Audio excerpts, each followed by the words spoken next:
Hey, Grosse Pointe South alumni, fans, families. Dan Griesbaum Jr. here, along with Dan Griesbaum Sr.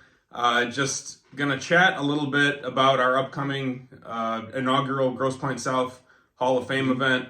I'm certainly honored and blessed to be a part of it myself, but wanted to highlight the other guys and talk to the coach a little bit about a couple of his memories. And the first guy that we wanted to talk about from the class of 1988, Marcus Donkey Wysocki. Right-handed pitcher, shortstop, designated hitter, and the coach. Just off the top of your head, if you think about Marcus Wysocki, what comes to your mind? Absolute workhorse on the mound, especially in '87. He led us to the Final Four, pitched over 70, I believe it was 77 innings, was a dual player, just did a phenomenal job for us, especially on the mound in '87. And '88 became more of a two-way player and ended up doing extremely well there. All-stater, hit 10 home runs that year, which is a record.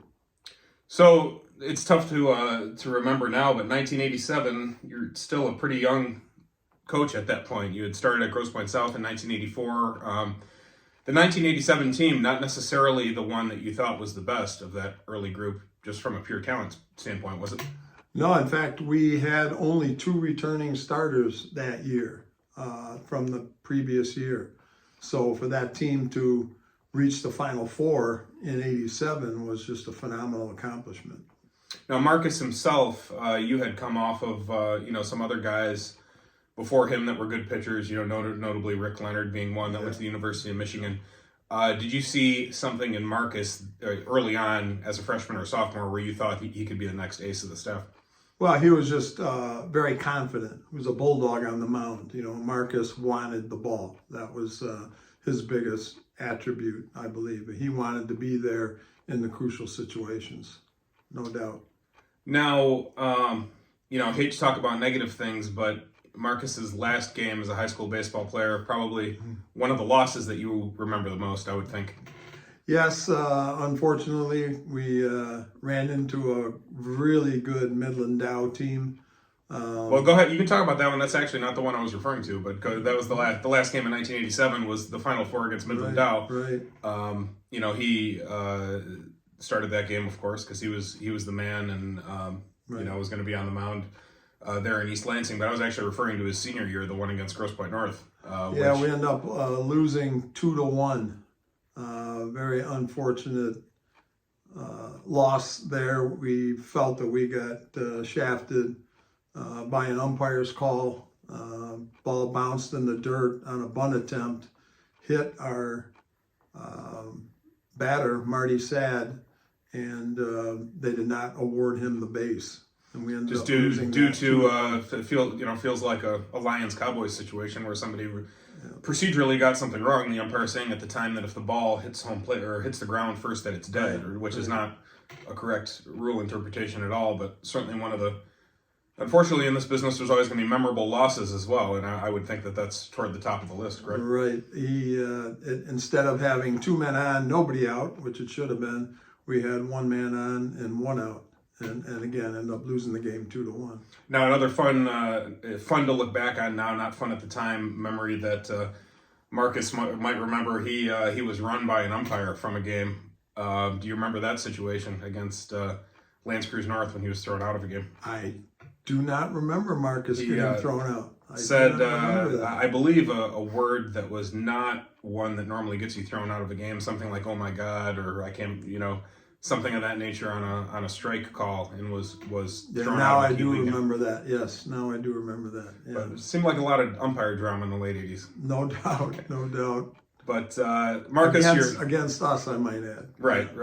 Marcus, your first team All-Stater, correct? Yes, he was second team in '87 and first team in '88. Now, lastly, just about that general era of South baseball.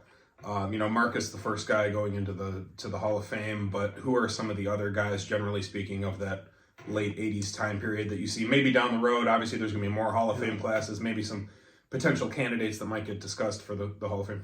Well, I think certainly one that comes to mind from his time specifically is Sean Bruce. shortstop. Sean was a great leadoff hitter for us, 3 years. Played at Michigan State, was a second-team All-Stater. Just a phenomenal all-around athlete at shortstop. Stole a ton of bases, hit left-handed. Definitely was a five-tool player. Oh, no doubt, no doubt. Other notable guys from that time period. We mentioned Rick Leonard being a pitcher that went to the University of Michigan. Right. Just a notable overall performer was Dan Cimini, who played at Detroit U of D, and then of course went on to be he's now a future Hall of Fame coach, the high school ranks. But a lot of memorable players overall, certainly during that time period. No doubt, no doubt. They must be. We're talking about them this many years later. So. Right. Well, Dan, we had some great speed on that team. Obviously, Sean, and then Dan Cimini provided great speed in the lineup also, and patrolled center field very, very well. Very well. Pitching overall during that era, Scott Tucker comes to mind. John, J.J. Joliet. Right. John and Jerry Joliet. Jerry in 86, John in 87. Certainly. Rico Cordova. 86. Rico Cordova, yeah, lefty. Yeah. A lot of good talent rolling through Grosse Pointe during that time. A lot of memorable performers, and we'll certainly talk about it more at our Hall of Fame event, which is coming up on January 25th. My understanding is that there's very limited tickets remaining, but if you're potentially interested in coming, please visit our website, grosspointesouthbaseball.com, immediately and see if you can still get yourself in. But should be a fun evening. Definitely looking forward to it. All right, thanks everyone. We'll see you soon.